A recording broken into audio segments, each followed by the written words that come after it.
Assalamualaikum warahmatullahi wabarakatuh. Kami dari kelompok 9 yang beranggotakan 2 orang.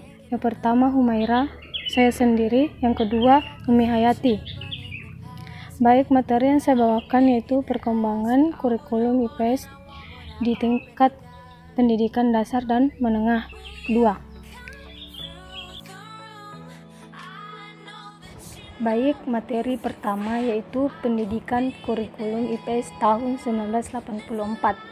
Kurikulum 1984 mengusung proses skill approach. Meski mengutamakan pendekatan proses, tapi faktor tujuan tetap penting.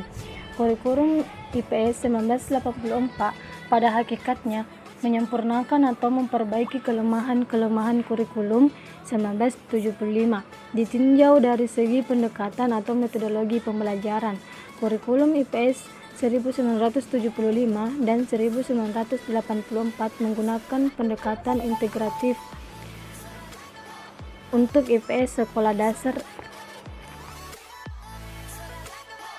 Ciri khusus dari kurikulum ini yaitu terdapat pada pendekatan pengajarannya yang berpusat pada anak didik melalui cara belajar siswa aktif.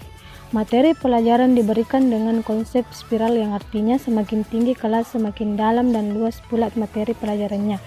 Metode penyampaian materi tidak hanya ceramah, metode praktik juga sudah mulai digunakan. Terdapat kebijakan penambahan mata pelajaran inti yang awalnya hanya berjumlah 8 dan 16 ditambah pelajaran pilihan yang sesuai dengan jurusan masing-masing. Baik, materi kedua yaitu perkembangan IPS dalam kurikulum 1994. Pendidikan IPS dalam kurikulum 1994 dibuat sebagai penyempurnaan kurikulum 1984 dan dilaksanakan sesuai dengan Undang-Undang Nomor 2 Tahun 1989 tentang Sistem Pendidikan Nasional. Hal ini berdampak pada sistem pembagian waktu pelajaran, yaitu dengan mengubah dari sistem semester ke sistem catur bulan dengan sistem catur ulang yang pembagiannya dalam 1 tahun menjadi 3 tahap. Diharapkan dapat memberi kesempatan siswa untuk dapat menerima materi pelajaran cukup banyak. Pembelajaran di sekolah menekankan pada materi pelajaran yang cukup padat. Ciri-ciri kurikulum 1994 sebagai berikut. Kurikulum ini bersifat sentralistis, ditetapkan pemerintah untuk seluruh Indonesia. Bersifat kurikulum inti sehingga daerah yang khusus dapat mengembangkan pengajaran sendiri disesuaikan dengan lingkungan dan kebutuhan masyarakat sekitar. Isi kurikulum secara umum terdiri atas 80% muatan inti dan 20% muatan lokal. Setiap mata pelajaran tersebut disampaikan secara terpisah. Dalam pengorganisasian materi, pengorganisasian lebih bersifat sekuens, logis, dan psikologis. Ide kurikulum ini sebenarnya ingin menggabungkan antara siswa aktif dan berpusat pada tujuan pembelajaran. C. Pengembangan pendidikan IPS pada kurikulum 2004.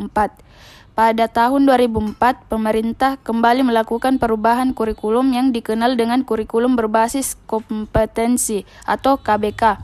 KBK pada prinsipnya adalah menggeser orientasi kurikulum dari yang berbasis konten kepada orientasi kurikulum yang berbasis pada kompetensi. Kurikulum lama yang berorientasi konten mendorong para pengajar untuk melakukan how to know dan what should be to know. Dengan demikian, para tenaga pendidik lebih tertuju agar para peserta didik dapat menguasai materi ataupun teori dibandingkan praktek pada diri peserta didik.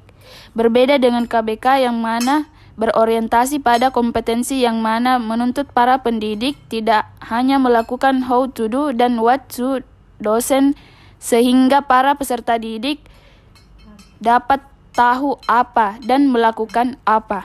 Kompetensi memiliki landasan yang kuat yang mana dibangun di atas dominan pengajaran yaitu kognitif, efektif, dan psikomotor, sehingga siswa disebut dapat menjelaskan atau dapat melakukan maka hal itu telah mendapat dukungan dari aspek kognitif, efektif, dan psikomotor.